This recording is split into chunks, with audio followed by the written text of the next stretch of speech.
नमस्कार दोस्तों, मैं doctor Komal Bahal. Welcome to my YouTube channel Shri Ayurveda.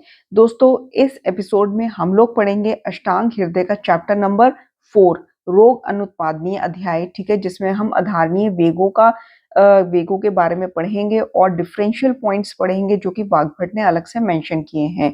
ठीक है, और अभी तक हमारे 3 चैप्टर्स जो हैं अष्टांग हृदय सूत्रस्थान के कंप्लीट हो चुके हैं, जिसका लिंक आपको डिस्क्रिप्शन बॉक्स में मिल जाएगा। और हमारी इस free of cost AIA PGT की तैयारी में, ठीक है, अभी तक एनाटॉमी एंड पैथोलॉजी के लेक्चर्स जो हैं वो कंप्लीट हो चुके हैं, जिसका लिंक भी आपको डिस्क्रिप्शन बॉक्स में मिल जाएगा। और अगर आपको हमारा व्हाट्सएप ग्रुप ज्वाइन करना है ताकि आपको वहाँ पे रोज हमारे लेक्चर्स का नोटिफिकेशन मिलता रहे, ताकि आपका कोई भी लेक्चर मिस ना हो, तो आपको उसका लिंक भी डिस्क्रिप्शन बॉक्स में मिल जाएगा, आप ज्वाइन कर सकते हैं। तो चलिए स्टार्ट करते हैं अष्टांग हृदय सूत्रस्थान चैप्टर नंबर 4। तो सबसे पहले अष्टांग हृदय सूत्रस्थान चैप्टर नंबर 4 का नाम क्या है? रोग अनुत्पादनीय अध्याय। रोग अनुत्पादनीय अध्याय इसका नाम है, ये आपको ध्यान में रखना है, इट्स इम्पॉर्टेंट। और दूसरी इम्पॉर्टेंट चीज़ क्या है कि हमने ये देखना है कि इस चैप्टर में किस चीज़ के बारे में बताया गया है। तो इस चैप्टर में वेगों के बारे में बताया गया है, जहाँ पर आचार्य चरक ने सूत्रस्थान चैप्टर नंबर 7 में, चरक संहिता में वेगों के बारे में बताया है, वर्णन किया है। 13 वेगों के बारे में बताया है, ठीक है, जो आधारणीय वेग है। वहाँ जो वाग्भट जी हैं, इन्होंने 14 आधारणीय वेगों का वर्णन किया है। ठीक है, तो ये मोटी मोटी चीज़ आपको याद रखनी है, इट्स कंपल्सरी। ठीक है, वेगों के जो वर्णन इन्होंने इस अध्याय में किया है वो अधारणीय वेगों का वर्णन किया है, जिनको धारण नहीं करना चाहिए, जबकि आचार्य चरक ने धारणीय वेगों का भी वर्णन किया है। तो वेगों का जो वर्णन है अधारणीय वेगों का, वो हम बहुत ही डिटेल में और बहुत ही अच्छे से चरक संहिता में पढ़ेंगे। लेकिन इसके साथ साथ हम लोग यहाँ पर भी इसका जो है अध्ययन करेंगे, इसके बारे में पढ़ेंगे, ताकि हमें डिफरेंशियल पॉइंट्स भी पता चल जाएं जो वाग्भट जी ने अलग से बताए हैं। तो अलग से उन्होंने आधारणीय वेग में जैसे कि आचार्य चरक ने 13 वेग बताए हैं, इन्होंने 14 वेग बताए हैं, मतलब कि इन्होंने कास वेग भी बताया है। तो सबसे पहले स्टार्ट करते हैं कि जैसे वायु वेग को धारण अगर किया तो क्या प्रॉब्लम्स हो सकती हैं। गुल्म है, उदावर्त है, रुजा है, ठीक है। फिर दृष्टि का क्षय, अग्निशय, मोटे तौर पर हमने ये याद रखना है।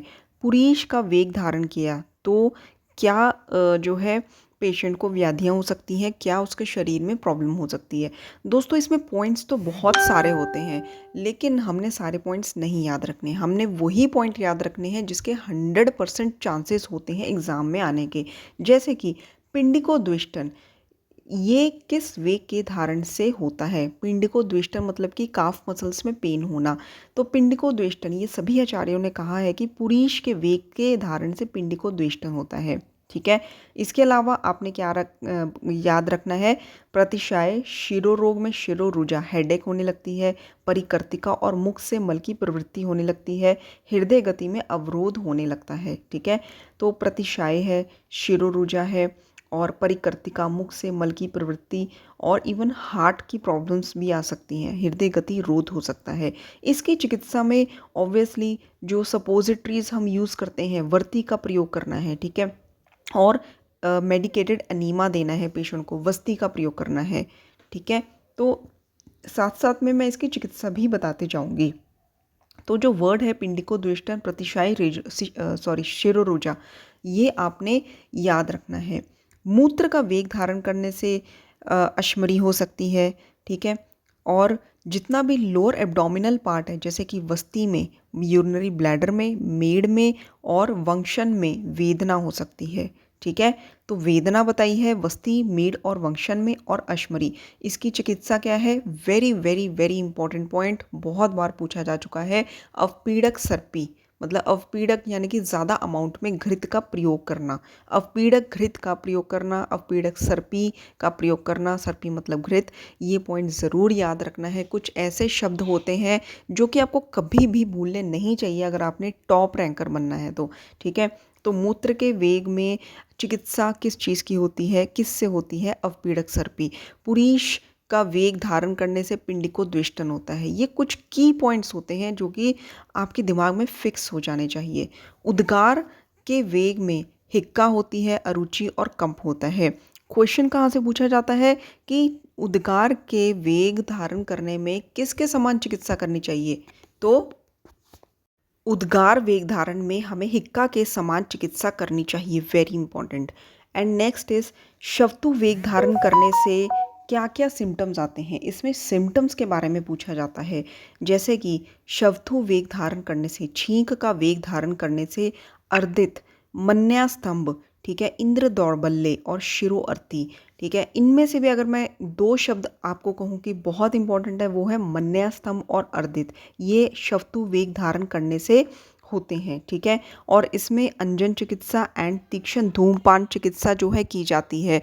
आपने चिकित्सा तो डेफिनेटली याद रखनी ही है कि तीक्ष्ण धूमपान चिकित्सा, तीक्ष्ण धूमपान देना है ताकि छींके फिर से आए, ठीक है, और अंजन चिकित्सा करनी है। लेकिन मन्यास्तंभ और अर्दित ये ज़रूर याद रखना है, ठीक है। तृष्णा वेग धारण करने से एक शब्द जो सबसे इंपॉर्टेंट है, वैसे तो इसमें 3 शब्द हैं, जैसे कि बाधिर्य है, मुख शोष है, अंगसाध है, बट वेरी इंपॉर्टेंट वर्ड इस बाधिर्य, ठीक है। पिपासा का वेग धारण करने से, तृष्णा का वेग धारण करने से, प्यास का वेग धारण करने से बाधिर्य होता है, डेफनेस होती है, ठीक है। ये आचार्य चरक ने भी बताया है, वाग्भट ने भी बताया है, आचार्य सुश्रुत ने भी बताया है। और शीत क्रिया इसकी चिकित्सा करनी चाहिए। नेक्स्ट इज क्षुधा का वेग धारण करने से क्या प्रॉब्लम्स आती हैं, मतलब भूख अगर लगी हो और खाना ना खाए पेशेंट तो क्या होता है, अंग भंग हो जाता है, अरुचि, ठीक है, भूख ही मर जाती है, अरुचि, ग्लानि, काशर्य, ऑब्वियसली वेट लॉस होता है, शूल होता है, भ्रम होता है। और इसकी चिकित्सा है लघु स्निग्ध भोजन। चिकित्सा पे ज़्यादा फोकस करना है क्षुधा वेग के मामले में, ठीक है। लघु स्निग्ध भोजन इसकी चिकित्सा है, ठीक है। और काशर्य, ये भी वर्ड बहुत इंपॉर्टेंट है, इसको भी रखकर पूछा जाता है कि काशर्य कौन से वेग धारण करने से होता है। निद्रा का वेग धारण करने से वेरी इंपॉर्टेंट 2 चीज़ें हैं, अक्षिगौरव, ठीक है, आंखों में भारीपन, और जृंभा, ठीक है, अक्षिगौरव और जृंभा, ठीक है। इसके अलावा अंगमर्द है, आलस्य है, लेकिन अक्षिगौरव और जृंभा ये ज़रूर याद रखना है। चिकित्सा इसकी है स्वप्न और संवाहन, ठीक है, पैर दबाना, संवाहन मतलब कि लेग्स को दबाना, तो इससे नींद आ जाती है। स्वप्न मतलब नींद, ऑब्वियसली सो के फिर इसकी चिकित्सा हो जाती है। कास वेग निरोध लक्षण, ये अलग से आया है, वाग्भट ने अलग से बताया है। तो कास वेग निरोध लक्षण में कास, श्वास, अरुचि और हृदय रोग होता है, और इसमें ऑब्वियसली कास चिकित्सा करनी चाहिए, ठीक है। कास श्वास होता है, अरुचि और हृदय रोग होता है। श्रमजन्य श्वास रोग में क्या होता है, तो वेरी इंपॉर्टेंट इसमें है 2 चीज़ें, एक है हृदय रोग और एक है गुल्म, ठीक है। श्रमजन्य श्वास जो होती है तो उसको रोकने से गुल्म और हृदय रोग होता है। और तीसरा आपने सम्मोह अलग से याद रखना है। तो इसमें क्या करना है, पेशेंट को विश्राम करवाना है। जृंभा रोग में क्या करना है, जृंभा में क्या होता है कि जैसे इसमें चिकित्सा शवथु के समान करनी चाहिए, ठीक है। जृंभा में जो चिकित्सा है शवथु के समान करनी चाहिए, ठीक है। बाकी इसका डिटेल जो है हम चरक संहिता में पढ़ेंगे। एंड अश्रु वेग धारण से क्या होता है, पीनस हो जाता है, जुकाम होता है, अक्षी शिर और हृदय का रोग होता है, ठीक है। पीनस होता है एंड अक्षी शिर और हृदय रोग होता है, पीनस एंड अक्षी शिर एंड हृदय रोग होता है। और इसके अलावा मन्यास्तंभ होता है, गुल्म होता है। तो अश्रु वेग रोध में हमने शयन करवाना है पेशेंट को, और मद्य का प्रयोग करवाना है, प्रिय कथाएं सुनानी है, ठीक है। मद्य, प्रिय कथाएं और शयन, ठीक है। एंड छर्दी वेग रोग से जितने भी स्किन प्रॉब्लम्स हैं वो छर्दी के वेग धारण करने से होते हैं। विसर्भ, कोट, कुष्ठ, कंडू, ठीक है, यहीं से आपको पता चल जाएगा, बस ये 4 शब्द याद रखने से कि छर्दी वेग अवरोध के ये लक्षण हैं। और इसकी चिकित्सा इस इम्पॉर्टेंट, गंडूश है, ठीक है, धूम्रपान है, और फिर व्यायाम है, रक्त मोक्षण है। और इसमें भी इम्पॉर्टेंट चीज़ आपने क्या याद रखनी है, रक्त मोक्षण, ठीक है, रक्त मोक्षण। शुक्र वेग अवरोध से क्या होता है, ठीक है, इसमें वेरी इंपॉर्टेंट है 2 चीज़ें, एक तो हृदय व्यथा होती है, ठीक है, और दूसरा है वैसे तो दूसरा इसमें अश्मरी है, ठीक है, लेकिन आपने ज्वर भी याद रखना है, क्योंकि अकेला अगर ज्वर पूछा जाए तो ये मुश्किल हो जाता है गेस करना कि ज्वर जो है, बुखार शुक्र वेग अवरोध से भी हो सकता है। तो हृदय व्यथा, ज्वर और अश्मरी हो जाती है, शुक्र अश्मरी हो सकती है। जैसे कि मूत्र अश्मरी हो सकती है मूत्र वेग धारण करने से, वैसे ही शुक्र वेग धारण करने से शुक्र अश्मरी होती है। वृद्धि रोग हो जाता है, ठीक है, एंड मतलब हाइड्रोसील जिसको कहते हैं हम। फिर मूत्र संग अंग भंग होता है। इसमें हमने इट्स इम्पॉर्टेंट चिकित्सा में उत्तरवस्ती अवगाह, ठीक है, अवगाह स्वेदन, जिसमें हम अवगाह स्वेदन देते हैं हम, जैसे कि गर्म पानी, टब में गर्म पानी जो है भरकर उसमें पेशेंट को बिठाते हैं, ठीक है। तो अवगाह और उत्तरवस्ती और स्त्री सेवन, ठीक है, ये हमने इसमें चिकित्सा करनी होती है। नेक्स्ट इज़ कि वेग रोधी के असाध्य लक्षण क्या होते हैं। देखिए, किसी ने जो है कोई भी वेग धारण किया हो, उसके अलग अलग लक्षण मैंने आपको बताए, लेकिन असाध्य लक्षण क्या होते हैं इसमें इम्पॉर्टेंट है पुरीश का जब वमन आने लगता है, ठीक है, ये क्वेश्चन कई बार आ चुका है। पुरीश का जब वमन आने लगता है तो वेग रोधी के असाध्य लक्षणों में उसको माना जाता है। इसके अलावा क्षीणता, आयुर्वेद में किसी भी चीज़ का इलाज हो सकता है, लेकिन अगर पेशेंट की धातुएं क्षीण हो चुकी हैं तो साध्य रोग भी असाध्य हो जाते हैं, ये आपको याद रखना है, ठीक है। तो हम उसमें कुछ नहीं कर सकते, उसकी सारी धातुएं अगर क्षीण हो गई हैं तो, ठीक है, भले उसका रोग बहुत छोटा सा भी हो तब भी वो अचिकित्सीय हो जाता है, ठीक है। तो क्षीणता है, पुरीश का वमन है, तृष्णा है और शूल है, ये 4 असाध्य लक्षण आपने याद रखने हैं। आगंतुक रोग जो है वो कैसे होते हैं, भूतावेश से, विष वायु अग्नि से उत्पन्न होते हैं, ठीक है, विष से, भूत आवेश से, ठीक है, और वायु अग्नि से उत्पन्न होते हैं।